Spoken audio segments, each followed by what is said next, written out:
Shalom Bapak Ibu dan Saudara yang kasih Tuhan. Mari kita memulai hari yang baru dengan membaca firman Tuhan, Kitab 1 Raja-Raja pasal yang ke-9. Ketika Salomo selesai mendirikan rumah Tuhan dan istana raja dan membuat segala yang diinginkannya, maka Tuhan menampakkan diri kepada Salomo untuk kedua kalinya seperti ia sudah menampakkan diri kepadanya di Gibeon. Firman Tuhan kepadanya, "Telah kudengar doa dan permohonanmu yang kau sampaikan di hadapanku. Aku telah menguduskan rumah yang kau dirikan ini untuk membuat namaku tinggal di situ sampai selama-lamanya. Maka mataku dan hatiku akan ada di situ sepanjang masa.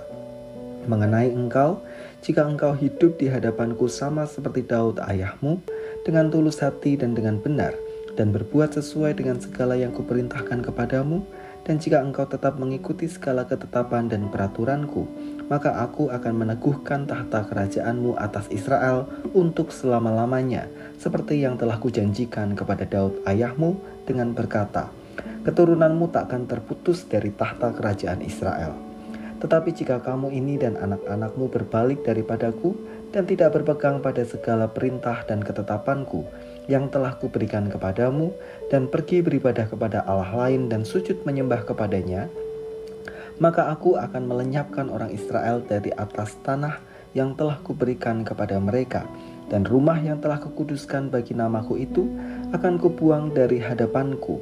Maka Israel akan menjadi kiasan dan sindiran di antara segala bangsa. Dan rumah ini akan menjadi reruntuhan, sehingga setiap orang yang lewat akan tertegun, bersuit dan berkata, apakah sebabnya Tuhan berbuat yang demikian kepada negeri ini dan kepada rumah ini?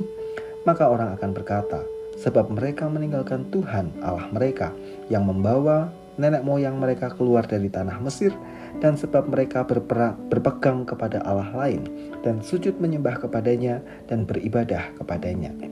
Itulah sebabnya Tuhan mendatangkan segala malapetaka ini ke atas mereka.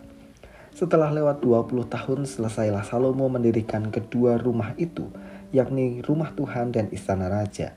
Oleh karena Hiram, ayah Raja Tirus, telah membantu Salomo dengan kayu aras, kayu sanobar, dan emas sebanyak yang dikehendakinya, maka pada waktu itu Raja Salomo memberikan kepada Hiram 20 kota di negeri Galilea. Tetapi ketika Hiram datang dari Tirus untuk melihat-lihat kota-kota yang diberikan Salomo kepadanya, maka semuanya kurang menyenangkan hatinya. Sebab itu ia berkata, macam apakah kota-kota yang telah kau berikan kepadaku ini, hai saudaraku? Maka orang menyebutnya tanah Kabul sampai hari ini. Adapun Hiram telah mengirim kepada raja 120 talenta emas. Beginilah hal orang-orang Rodi yang telah dikerahkan oleh Raja Salomo. Mereka dikerahkan untuk mendirikan rumah Tuhan dan istana raja dan Milo dan tembok Yerusalem, dan juga untuk memperkuat Hazor, Megiddo, dan Gezer. Sebab Firaun Raja Mesir telah maju berperang dan merebut Gezer, lalu membakarnya dan membunuh orang-orang Kanaan yang diam di kota itu. Kemudian diberikannya kota itu sebagai hadiah kawin kepada anaknya, istri Salomo. Maka Salomo memperkuat Gezer.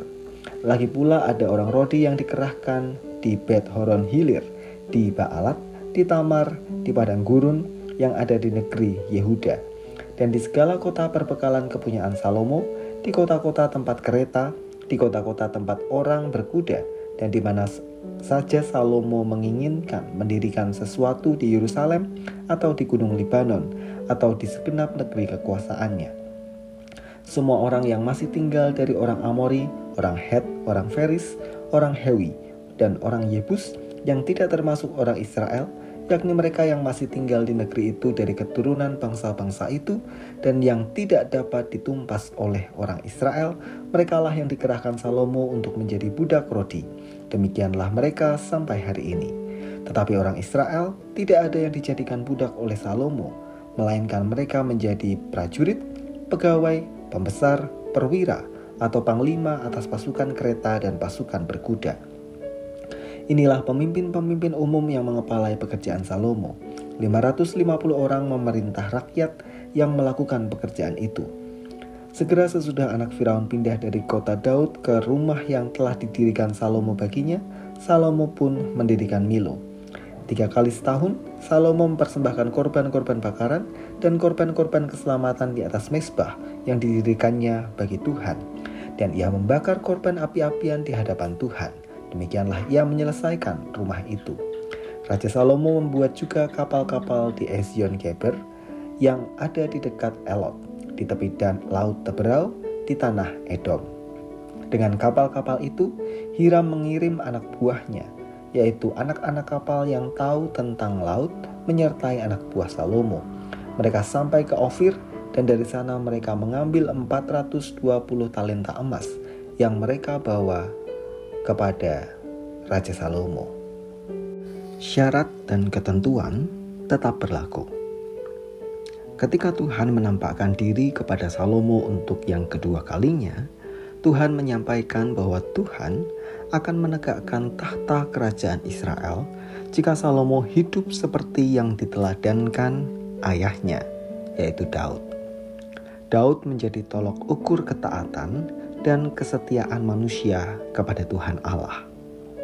Yang kedua, Tuhan juga menyampaikan jika Salomo ternyata justru berbalik setia terhadap Tuhan dengan menyembah Allah lain, Tuhan Allah akan melenyapkan Israel dari tanah perjanjian dan membuang bangsa itu.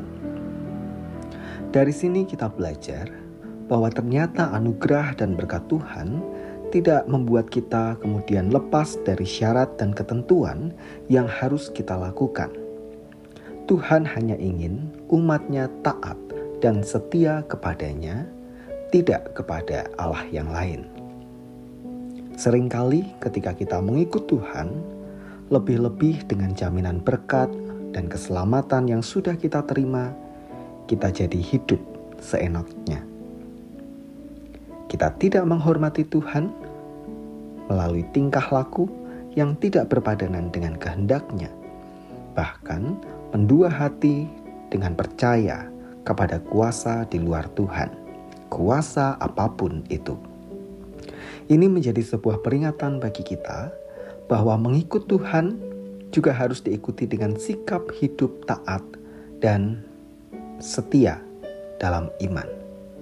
Sekali lagi, benar bahwa berkat dan keselamatan sudah diberikan secara cuma-cuma kepada kita sebagai sebuah anugerah.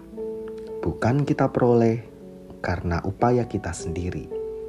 Untuk itu, semangat yang seharusnya kita bangun dalam mengikut Tuhan agar tetap taat dan setia adalah rasa syukur atas segala yang telah kita terima. Mari, sebagai umat Tuhan yang telah menikmati anugerah-Nya, taatlah dan setialah kepadanya. Mari kita berdoa.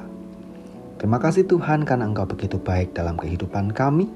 Kami boleh menikmati anugerah dan berkat-berkat Tuhan di sepanjang kehidupan kami. Tolong kami agar kami menghargai dan menghormati anugerah Tuhan itu dengan cara taat pada kehendak Tuhan dan setia kepada Tuhan. Kami menyerahkan aktivitas kami sepanjang hari ini. Mohon Tuhan memberkati. Di dalam nama Tuhan kami Yesus Kristus, kami berdoa. Amin.